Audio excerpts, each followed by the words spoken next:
Hola, hola, hola amigas, hola amigos, hola Alicia, ¿qué tal? ¿Cómo estás? Hola Juan, muy bien. Empezando un nuevo programa de diálogos viendo qué titulares tenemos para hoy. ¿Qué nos vas a contar? A ver, te cuento mis temas. En primer lugar, un retrato y un inodoro fueron los protagonistas de la otra gran subasta del año. Hace una semana hablamos Sí, de la primera gran subasta de la Casa Christie, hoy nos toca Sotheby's, la otra casa de subastas importantes en el mundo. El segundo tema es que un huésped insólito llegó a la casa Museo de Freud. Y para terminar, dos breves sobre el mundo del arte en Estados Unidos. Finalmente definió su envío a la Bienal de Venecia para el año que viene, 2026. Y por otra parte, en estos días comienza la Art Basel Miami Beach, que es sin duda uno de los eventos más rutilantes o más llamativos del mundo del arte durante el año. Así que, claro. a ver, contame los tuyos, Alicia. Mira, es variado, mis temas son muy variados. El primero, el expresidente francés Nicolas Sarkozy ha convertido sus 20 días de prisión en un libro explosivo. Hoy te contamos todos los detalles de esa publicación que se va a llamar El diario de un preso y el contexto judicial que lo llevó a cumplir condena por el caso de la financiación libia. Así que vamos a ver si es venganza política o introspección. El segundo tema, la ganadora del Nobel 2024, Han Kang, nos abrirá una puerta íntima a su pensamiento. Presentamos su primer libro de no ficción en inglés que se llamará Luz Dorada. Y tercero, el rostro recuperado del genial poeta Federico García Lorca, un descubrimiento que reescribe la historia visual de la literatura. ¿Te imaginas ver a Federico García Lorca, el rostro con una claridad inédita casi 90 años después de su muerte? Hoy te lo contamos acá en Diálogos. Así que si querés arrancar con lo del inodoro. Sí, no, no. Vamos a hacer al revés y sí vamos a arrancar con la segunda gran subasta del año, ¿sí? Y la cual nos obliga a hacernos, como siempre, algunas preguntas, ¿no? Por ejemplo, si alguna vez pensamos lo que vale un objeto, pero cuando digo lo que vale un objeto no me refiero a su precio, a esa ficción contable que finalmente todos aceptamos, sino al valor, esa mezcla de fetiches, de ansiedades y jerarquías que administran nuestra manera de mirar, de observar el mundo. ¿De qué está hecho ese número que lo consagra? ¿De la materia o del deseo que lo deforma, que lo vuelve símbolo, que lo carga de una autoridad que jamás tuvo? El mercado del arte es el escenario perfecto para observar ese desplazamiento. Si una pieza permanece igual y sin embargo su precio explota, la mutación no está en el objeto, está en la mirada que lo legitima. Cuando la oferta es mínima y la demanda voraz, lo que se compra no es un objeto, sino un privilegio, una contraseña, una forma de exclusión. En ese teatro de sombras que es el mercado, los precios no describen nada. Los precios ordenan, dictan, distribuyen poder. No adquirimos cosas, adquirimos los símbolos que las rodean. El 18 de noviembre, hace unos días, ese mecanismo se hizo visible con precisión casi quirúrgica en el edificio Brewer durante una subasta de Sotheby's en Nueva York. Dos objetos radicalmente distintos narraron una misma historia sobre el valor, cómo se construye, cómo se encarece, cómo se vuelve mito. El primero fue un retrato de Gustav Klimt, el de Elizabeth Lederer, pintado entre 1914 y 1916 en esa Viena elegante y quebradiza que presagiaba su propia ruina. El rostro de Elizabeth fue mucho más que una obra. En los años en que el nazismo avanzaba, ella afirmó ser hija ilegítima de Klimt y usó el cuadro como prueba para evitar la persecución. Imagínate la escena, es una escena cinematográfica, ¿no? Una mujer Sí. sostiene un óleo como si fuera el salvoconducto hacia la vida, algo así como un pasaporte que le permitía recuperar su libertad. Décadas después, porque lo que hizo, hago un paréntesis acá, ¿no? Lo que hizo fue Sí, que observaran que era ella la del retrato, ¿no? Como prueba de claro. este dicho de que ella era una hija ilegítima. Décadas después, oculto en colecciones privadas, ese mismo retrato reapareció, como decía recién, el 18 de noviembre. Bastaron minutos para que alcanzara los 236,4 millones de dólares. Pero lo que se pagó no fue una pintura ni un lienzo, se pagó una historia, un aura, la persistencia improbable de una sobreviviente. La cifra funcionó como una señal, un gesto que revitalizó un mercado tembloroso, una promesa de que el arte todavía podía batir récords. El segundo protagonista, en cambio, parecía salido de un chiste, pero no lo era. El nombre de la obra es América, ¿no? América entre comillas. El inodoro de oro macizo de Mauricio Catalán. Un artefacto funcional, brillante, pesado, casi obsceno, que regresó a la escena como un recordatorio incómodo. El lujo, llevado a su parodia más literal, también atrae devoción. Catalán suele repetir que, sin importar lo que uno coma, si es un plato de 200 euros o un hot dog, un pancho de 2 euros, el destino es siempre el mismo y en eso se basa su obra, este retrete. Su pieza es una burla hacia el dinero, hacia la vanidad y hacia el exceso. Esa noche el retrete fue subastado por más de 12 millones de dólares, una cifra que curiosamente se aproxima al valor en oro con que está Claro, construido el objeto. Es decir, que en realidad el valor no superó el valor en oro intrínseco del objeto. Sin embargo, nadie compró el metal, compraron una idea, un chiste afilado, un espejo que devuelve una imagen deformada de quienes lo desean. Ambas ventas, el Klimt y el inodoro, ocurrieron bajo la misma coreografía silenciosa. Ojos calibrando, teléfonos tensos, el martillo como una forma de soberanía. Objetos aparentemente inconciliables movidos por una misma fuerza, la transfiguración de la materia en un signo. El mercado, ese teatro que nunca apaga sus luces, amplifica y distorsiona, convierte cada pieza en una declaración involuntaria. No refleja el mundo, lo distorsiona, lo intensifica, lo vuelve metáfora. Y el comprador, creyéndose dueño del objeto, al final solo adquiere una porción de la fábula que decidió obedecer. Y entonces emerge nuevamente la pregunta inevitable. ¿Cuánto de lo que deseamos vale por lo que es y cuánto por la ficción que decidimos imponerle? El valor de un objeto, ese espejismo que confundimos con verdad, no nace de su materia, sino del régimen de significados al que lo sometemos. Creo que esta puede ser una moraleja interesante para, para ver. Es muy interesante ver el remate completo que puede verse en el canal de la Casa de Remates. Y si uno tiene presente esta idea sobre el valor y qué le otorga valor al objeto y esa ceremonia de cómo se le va otorgando un precio, sí, eh, uno disfruta mucho, pues se genera mucho suspenso durante la claro. subasta.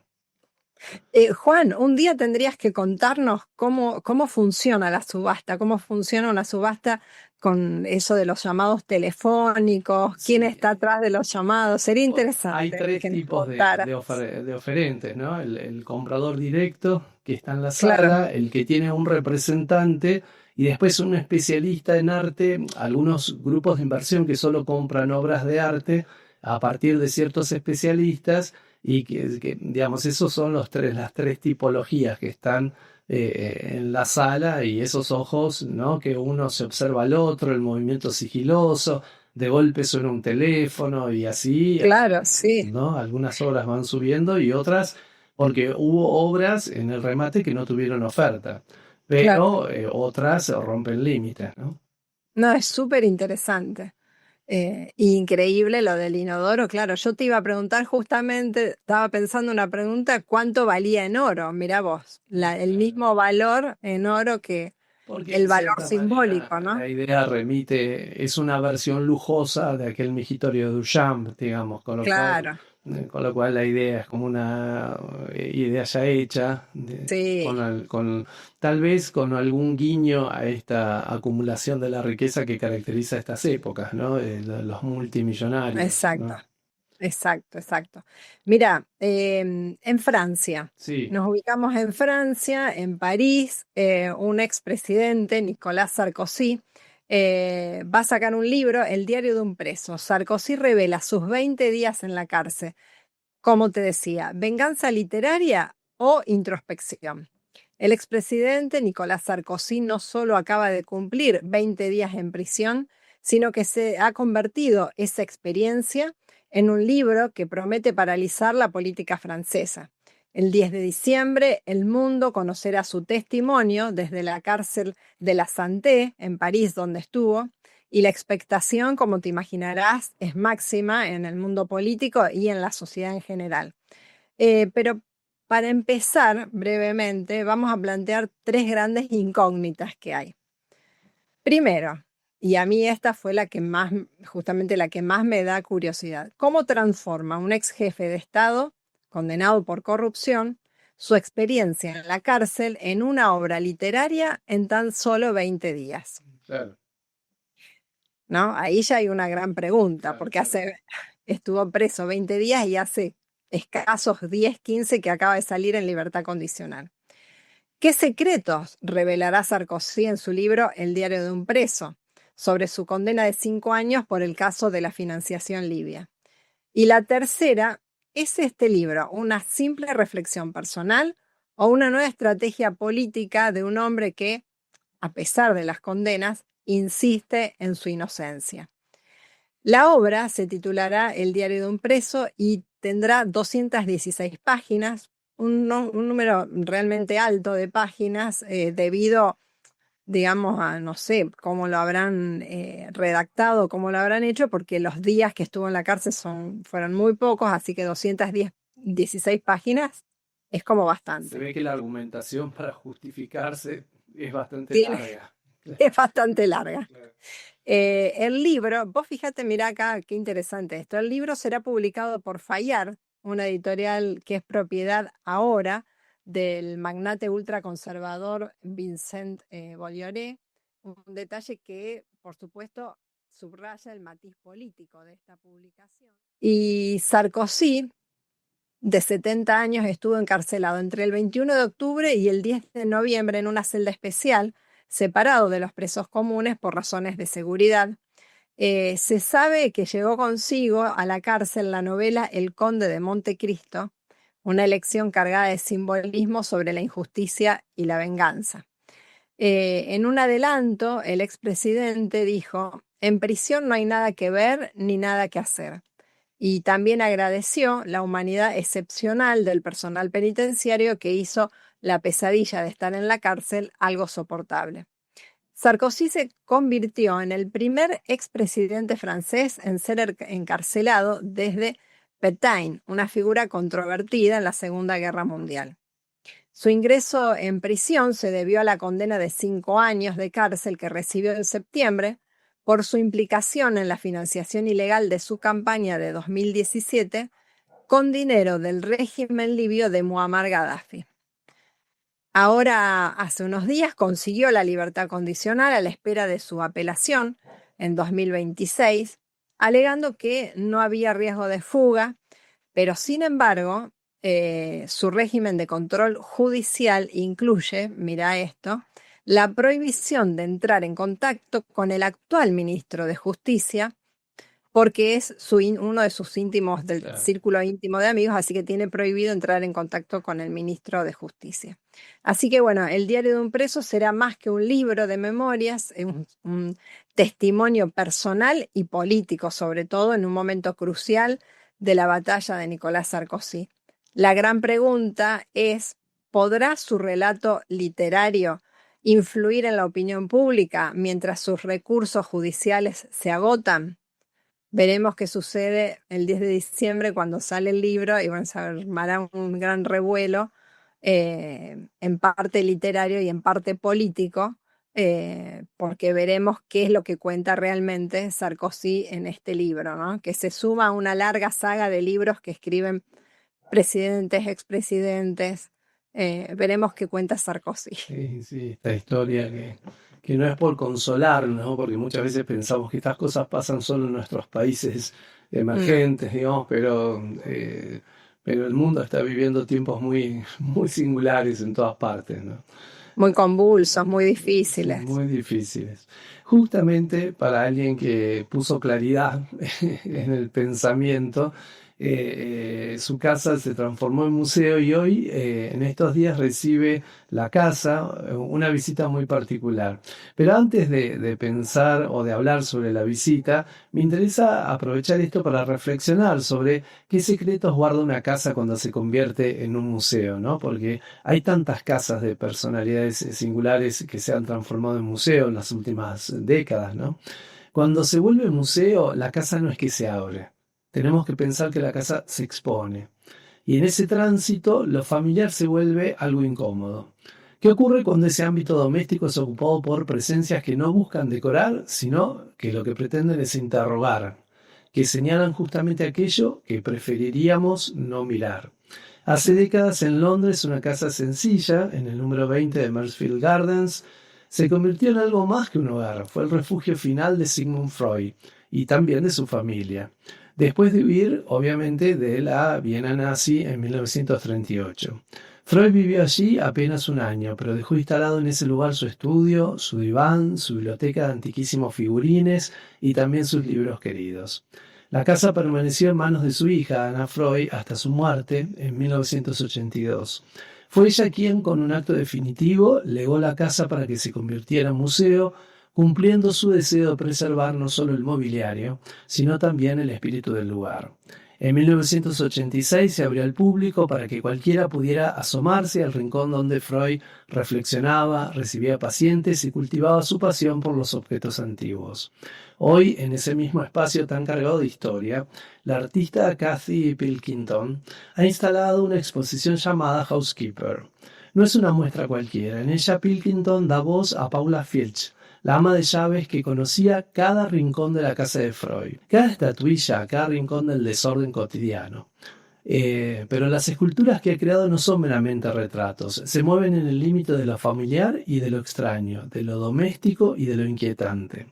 Al entrar en las habitaciones del museo uno se siente en una especie de teatro surreal. En el comedor aparece una niña inmóvil sentada frente a un tocador rodeado de figuras vidriadas. Su expresión no es pura inocencia y tampoco es pura amenaza. Se ubica justo en ese umbral que nos incomoda. Más allá, un perro esculpido defeca, un gesto tan doméstico como absurdo, una imagen que nos recuerda tanto al hogar como un sueño extraño. En la biblioteca, entre los bustos clásicos y los libros de Freud, Pilkington ha colocado figuras que parecen salidas del inconsciente. Una mujer diminuta, sin cabeza, un caballo fabuloso, un torso sin rostro, un búho con senos, miembros de yeso sueltos como reliquias olvidadas. Cada pieza es un testimonio, no solo del trabajo invisible, la limpieza, el cuidado, la memoria, sino de lo fragmentado, de lo no dicho, de lo que permanece en la sombra de lo cotidiano. En la habitación taller, con un almacén de fantasmas, hay bocetos, cabezas amontonadas, telas, esculturas en proceso. Es un taller del inconsciente. Lo doméstico se mezcla con lo arqueológico, lo familiar se mezcla con lo inesperado. Es así como Paula, la ama de llaves, hubiera estado allí todo el tiempo, pero más poderosa de lo que su rol suele permitir. Pilkington la convierte no en un personaje secundario, sino en artífice de un reino íntimo hecho de figuras inquietantes. La presencia de estas esculturas no es gratuita, es una invitación a pensar en el trabajo invisible que sostiene una casa, a pensar en los rostros que no vemos, en lo que guardamos detrás de las puertas, a pensar en el cuidado como forma de memoria, en los objetos como testigos de vidas que no solemos ver. Porque en el fondo ese museo no es solo un santuario de la figura de Freud, es un espacio de diálogo entre lo pensado y lo sintiente, entre lo cuidadosamente ordenado y lo fragmentario. Pilkington, la artista, nos recuerda lo profundo. Las casas no son solo paredes y muebles, sino que son ecos. Y esos ecos pueden ser dulces, pero también extraños e inquietantes. Al final, uno se queda preguntándose, ¿qué parte de nuestra vida es realmente visible? ¿Qué hacemos con las voces que no se oyen? ¿Y qué pasaría si dejamos que lo invisible tome forma, aunque sea para mirarlo por un momento a los ojos? Es muy Hermoso. interesante, sí, Sí. es muy interesante, no solo, bueno, en la posibilidad de recorrer la casa de Freud, su ámbito, sus objetos, pero también la intervención que hizo esta artista en base a quien fuera la ama de llaves de Freud, y cada una de esas Claro. obras recuperan la idea sobre esto de el peso de hacerse cargo de un hogar, ¿no? De llevar Sí. adelante un hogar. Hermosa, hermosa noticia porque es muy, no sé, para mí es muy atractivo conocer las casas de estos pensadores, ¿no? Porque además han pasado tanto tiempo ahí que también algo de ese, como esa vibración, esa energía, ¿no? De esos ecos, ¿no? Como Sí, exactamente, sí, y más exactamente. particularmente que es en la casa de Freud, ¿no? Que uno pareciera que pudiera sumergirse en su inconsciente, ¿no? Claro, Sí, en exacto. ese espacio que dio pie a todo un pensamiento, ¿no? Exacto. Mira, nos vamos a otro lado del mundo. El primer libro de no ficción de Han Kang en inglés va a salir prontamente y revela aspectos desconocidos en su escritura de la autora de La Vegetariana. La autora surcoreana, conocida por confrontar el trauma y la fragilidad humana, nos tiene una sorpresa que llega a las librerías en marzo del 2026. Es su primer libro de no ficción traducido al inglés y contiene un tesoro literario fundamental que todos estábamos esperando, su poderoso discurso cuando recibió el premio Nobel. La noticia ha sido oficial esta semana. El primer libro de no ficción de Han Kang en inglés se titula Luz e Hilo. El libro estará publicado el 24 de marzo de 2026, mira qué fecha significativa para nosotros, a cargo de Penguin Random House en Estados Unidos y el Reino Unido. La obra es un compendio íntimo y reflexivo que incluye su discurso completo de cuando recibió el Nobel del 2024, junto con otros escritos también, poemas, fragmentos de diarios personales de ella y también fotografías personales de su archivo personal. Lo más esperado del libro es, sin duda, el discurso completo. La prensa especializada destacó que la autora abordó los grandes temas de su obra cuando recibió el Nobel, que son el trauma de la violencia y la capacidad de amar. Han Kang usó su discurso para confrontar dos preguntas imposibles que la han acompañado desde joven y que guían su obra. ¿Puede el presente ayudar al pasado? ¿Y pueden los muertos salvar a los vivos? El hilo dorado, así lo llama ella. Su discurso concluyó con una profunda reflexión sobre la conexión humana, ese hilo dorado que nos une. Citando un poema que escribió ella misma a los 8 años, describió el amor como el hilo de oro que une nuestros corazones, un hilo que emana luz. La propia Han Kang explicó la intención del libro. Imaginé todos sus espacios, desde la primera página hasta la última, envueltos en luz. Estoy contenta de que esta luz, imbuida en esta traducción, continúe encontrando a los lectores. Recordemos que la Academia Sueca la distinguió por su obra, que se caracteriza por una doble exposición del dolor y su capacidad de exponer la fragilidad de la vida humana. Su novela La Vegetariana, ganadora del Premio Internacional Booker en 2016, hablamos hace unos programas atrás del Booker 2025, la catapultó a la fama mundial. Ahora, con Luz e Hilo, nos ofrece una visión sin filtros de su alma creativa. Luz e Hilo promete ser un documento esencial para entender la obra y la mente de Han Kang, un testimonio imperdible que llegará en marzo de 2026. En abril veremos, seguramente poquitos meses después, estará la traducción al español. Así que la Nobel nos va a abrir sus puertas y nos va a mostrar otros momentos de su vida con este primer libro de no ficción. Qué interesante, ¿sí? Y aparte que la potencia de la cultura surcoreana, Exacto. ¿sí? Es cada vez más significativa, siempre fue significativa, pero por lo menos ahora se manifiesta más en Occidente, ¿no? Y sí, es el primer Nobel que recibió un surcoreano y por supuesto la primera mujer surcoreana en recibirlo, ¿no? Claro, claro. La Bienal de Venecia es sin duda Sí. el evento que más legitima al mundo de las artes visuales desde hace mucho tiempo, ¿sí? Por eso, a esta altura, ya hace unos meses, cuando cada país define quién va a ser el artista enviado a la Bienal, se genera un mar de opiniones, ¿no? Finalmente, la Secretaría de Estado de los Estados Unidos anunció que será Alma Allen quien va a representar a los Estados Unidos en la Bienal de Venecia en el 2026, ¿no? Estados Unidos es uno de los países que tiene un hermoso pabellón ubicado en los Giardini, donde se organiza la Bienal, que es un edificio neoclásico que el gobierno norteamericano mantiene hace décadas, ¿no? El proyecto de esta artista Alma Allen se llama Call Me the Breeze, Llámame la brisa, un título que adelanta su obsesión por lo liviano en un mundo lleno de rigideces. La vida de Allen parece un relato improbable. Creció en Utah, en un entorno mormón del que se escapó muy joven. Luego llegó a Nueva York sin nada, vivió como una cupa y sobrevivió vendiendo pequeñas esculturas hechas a mano.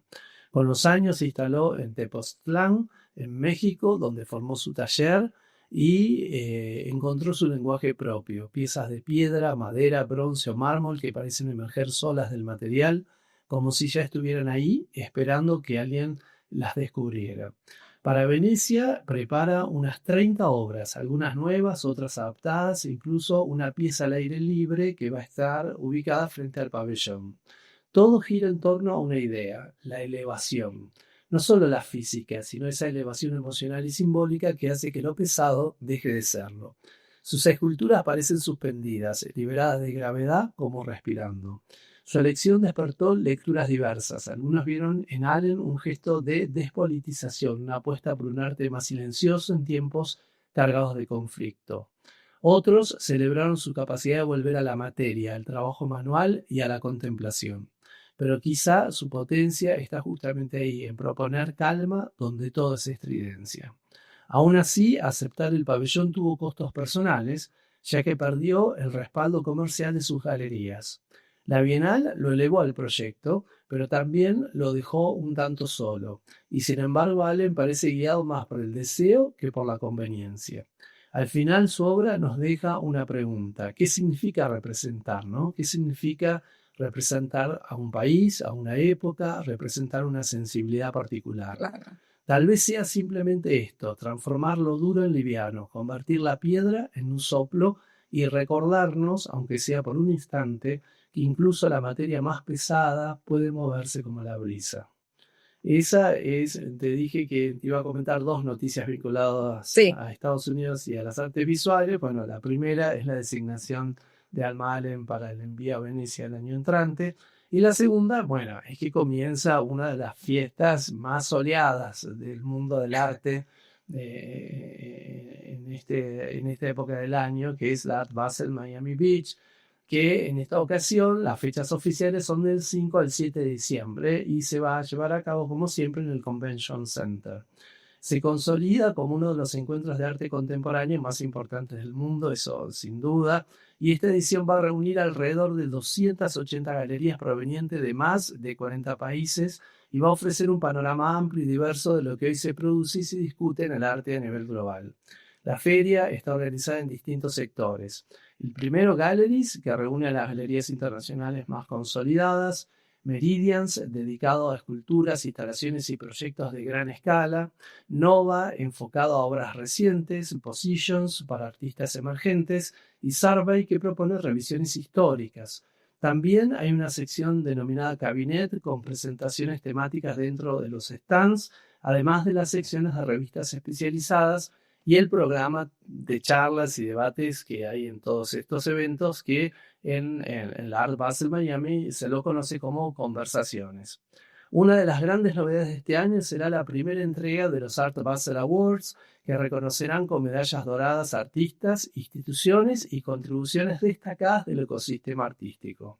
También va a debutar la plataforma 010 se escribe, ¿no?, destinada exclusivamente al arte digital y con una curaduría centrada en nuevas tecnologías y lenguajes contemporáneos. Es decir, es una plataforma que permite, a través de un soporte tecnológico, observar o apreciar qué bárbaro. obras digitales. En el sector Meridians, que mencionaba recién, bajo la dirección curatorial de Jean-Michel Raymond, se presentarán proyectos de gran formato que ocuparán espacios amplios del centro de convenciones y que suele ser uno de los puntos más fotografiados y comentados de la feria. Suelen ser el motivo de atracción del Claro. público a la feria. Como es habitual, la feria se abre con 10 exclusivos para coleccionistas, invitados y el público VIP. Y luego Claro. sí están estas dos fechas del 5 al 7 para el público en general. La Art Basel Miami Beach forma parte en realidad de un entramado más amplio que se denomina Miami Art Week, una semana en la que la ciudad se llena de muestras, ferias paralelas, performances e intervenciones urbanas que convierten a Miami en esos días en un epicentro cultural global que sin duda recibe la atención de todo el mundo. Claro, focalizado. Así que a todos los argentinos que por ahí tienen un ticket para ir a Miami y solo están pensando en ir a la playa o hacer compras, por ahí también pueden ser parte o ser testigos de uno de los eventos más significativos del arte a nivel global. Sí, la misma recomendación que dimos, ¿te acordás la semana anterior que estaba la Feria del Libro de Miami también, ¿no? Exacto. Está teniendo también Miami como un reverso de ese mundo de playa y sol, también convirtiéndose en una ciudad Sí, sobre todo también con el mucha... Miami Beach, ¿no? Porque en la Florida Exacto, hay otras ciudades, Tampa, o sea, hay otras ciudades que han claro, tenido una actividad cultural significativa siempre o desde su origen. exacto, Pero bueno, pero el prejuicio sobre la frívola Miami Beach se claro. está reconvirtiendo, ¿no? Así es. Mira, nos vamos a España. Descubren el rostro de Federico García Lorca en una cinta, en un film inédito, el archivo justamente de García Lorca que sigue creciendo 90 años después de su muerte. Casi 90 años, porque se va a cumplir el año próximo, después del trágico asesinato de Federico García Lorca en el verano de 1936, su legado sigue revelando secretos. El archivo del poeta granadino es un rompecabezas que se arma pieza a pieza. Y el último encuentro definitivo y muy valorable nos ha devuelto literalmente su cara, su rostro. Fue una de las noticias más impactantes en esta semana como producto del trabajo del director de cine Manuel Menchón, que está preparando un documental que se va a llamar La Voz Quebrada, cuyo estreno está previsto para el primer semestre del 2026. Menchón ha estado trabajando con los fotogramas originales de un documental que se hizo sobre la compañía teatral La Barraca, que era de Lorca, y que filmó Gonzalo Menéndez Pidal en 1932. Estuvo haciendo un trabajo de digitalización en alta resolución y ha podido tratar y limpiar las imágenes hasta lo que hace apenas 2 años era impensable, ¿no? Porque el trabajo con la inteligencia artificial Permite. está haciendo, claro, realmente cosas inimaginables. El resultado es precioso, se ha logrado identificar el rostro de Federico a bordo de uno de los camiones de la barraca. Y además se ha destacado con más claridad la cara de Lorca en otra escena también clave de la filmación, donde aparece sobre el escenario representando el papel de sombra en la obra La vida es sueño de Calderón de la Barca.